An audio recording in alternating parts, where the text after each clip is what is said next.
سورہ نساء آیت 1 سے 20 کا اردو ترجمہ۔ بسم اللہ الرحمن الرحیم۔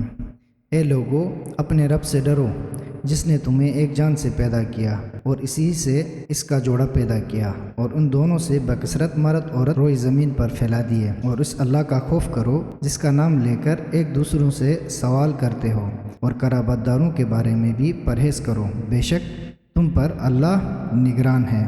اور یتیموں کا مال ان کے حوالے کرو، پاکیزہ مال کو برے مال سے نہ بدلو، اور ان کا مال اپنے مال کے ساتھ ملا کر نہ کھایا کرو، ایسا کرنا یقیناً بہت بڑا گناہ ہے۔ اور اگر تم لوگ اس بات سے خائف ہو کہ یتیم لڑکیوں کے بارے میں انصاف نہ کر سکو گے تو دوسری عورتیں تمہیں پسند آئے ان میں سے 2 3 یا 4 سے نکاح کر لو۔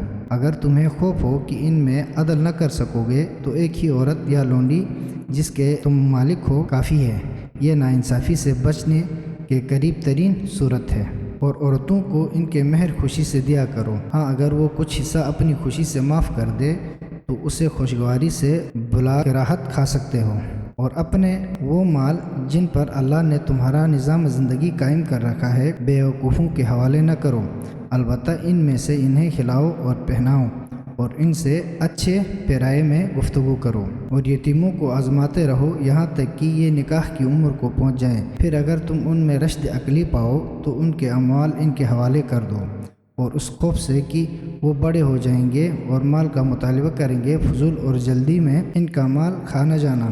اگر یتیم کا سرپرست مالدار ہے تو وہ کچھ کھانے سے اجتناب کرے، اور اگر غریب ہے تو معمول کے مطابق کھا سکتا ہے۔ پھر جب تم ان کے اموال ان کے حوالے کرو تو ان پر گواہ ٹھہرایا کرو، اور حقیقت میں حساب لینے کے لیے تو اللہ ہی کافی ہے۔ اور جو مال ماں باپ اور قریبی رشتہ دار چھوڑ جائیں اس میں مردوں کا حصہ ہے، اور ایسا ہی جو مال ماں باپ اور قریبی رشتہ دار چھوڑ جائیں اس میں تھوڑا ہو یا بہت عورتوں کا بھی حصہ ہے۔ یہ حصہ ایک طے شدہ امر ہے۔ اور جب میراث کی تقسیم کے وقت قریب ترین رشتہ دار یتیم اور مسکین موجود ہوں تو اس میراث میں سے انہیں بھی کچھ دیا کرو، اور ان سے اچھے انداز میں بات کرو۔ اور لوگوں کو اس بات پر خوف لاحق رہنا چاہیے کہ اگر وہ خود اپنے پیچھے بے بس اولاد چھوڑ جاتے جن کے بارے میں فکر لاحق ہوتی ہے تو انہیں چاہیے کہ اللہ سے ڈریں اور سنجیدہ باتیں کریں۔ جو لوگ ناحق یتیموں کا مال کھاتے ہیں اور اپنے پیٹ میں بس آگ بھرتے ہیں اور وہ جلد ہی جہنم کی بھڑکتی آگ میں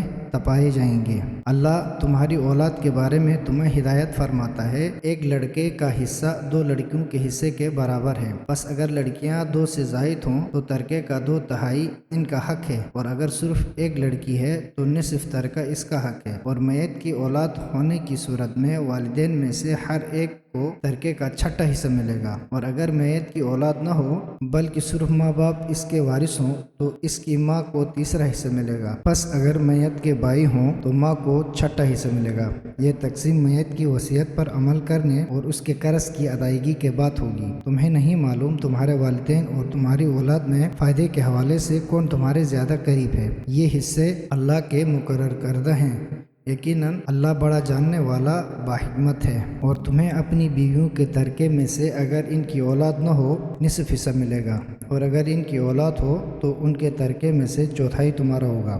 یہ تقسیم میت کی وصیت پر عمل کرنے اور قرض ادا کرنے کے بعد ہوگی۔ اگر تمہاری اولاد نہ ہو تو انہیں تمہارے ترکے میں سے 1/4 ملے گا، اور اگر تمہاری اولاد ہو تو انہیں تمہارے ترکے سے 8واں حصہ ملے گا۔ یہ تقسیم تمہاری وصیت پر عمل کرنے اور قرض ادا کرنے کے بعد ہوگی۔ اور اگر کوئی مرد یا عورت بے اولاد ہو اور والدین بھی زندہ نہ ہو اور اس کا ایک بھائی یا ایک بہن ہو تو بھائی اور بہن میں سے ہر ایک کو 6واں حصہ ملے گا، بس اگر بہن بھائی ایک سے زیادہ ہوں تو سب 1/3 حصے میں شریک ہوں گے۔ یہ تقسیم وصیت پر عمل کرنے اور قرض ادا کرنے کے بعد ہوگی، بشرطے کہ ضرر رساں نہ ہو۔ یہ نصیحت اللہ کی طرف سے ہے، اور اللہ بڑا دانا بردبار ہے۔ یہ اللہ کی مقرر کردہ حدود ہیں، اور جو شخص اللہ اور اس کے رسول کی اطاعت کرے گا اللہ اسے ایسے باغوں میں داخل کرے گا جن کے نیچے نہریں بہہ رہی ہوں گی، جن میں وہ ہمیشہ رہیں گے، اور یہی تو بڑی کامیابی ہے۔ اور جو اللہ اور اس کے رسول کی نافرمانی کرتا ہے اور اس کی حدود سے تجاوز کرتا ہے اللہ اسے داخل جہنم کرے گا جہاں وہ ہمیشہ رہے گا،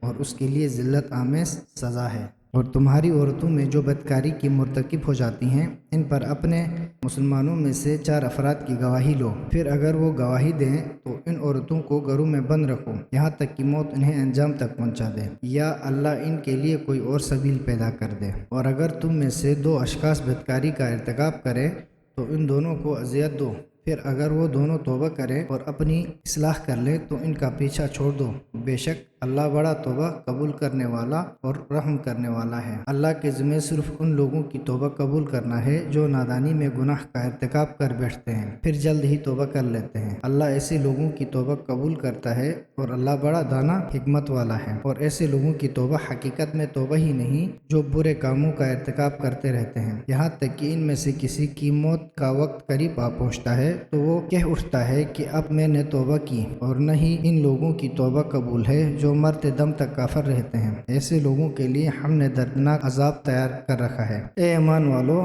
تمہارے لیے جائز نہیں کہ تم اپنی عورتوں کے جبراً وارث بنو، اور اس نیت سے انہیں قید نہ رکھو کہ تم نے جو کچھ انہیں دیا ہے اس میں سے کچھ حصہ واپس لے لو، مگر یہ کہ وہ مبینہ بدکاری کی مرتکب ہوں، اور ان کے ساتھ اچھے انداز میں زندگی بسر کرو۔ اگر وہ تمہیں ناپسند ہے تو ہو سکتا ہے ایک چیز تمہیں تو ناپسند ہو مگر اللہ اس میں بہت سی خوبیاں پیدا کر دے۔ اور اگر تم لوگ ایک زوجہ کی جگہ دوسری زوجہ لینا چاہو اور ایک کو بہت سا مال بھی دے چکے ہو تو اس میں سے کچھ بھی واپس نہ لینا۔ کیا تم بہتان اور صریح گناہ کے ذریعے مال لینا چاہتے ہو؟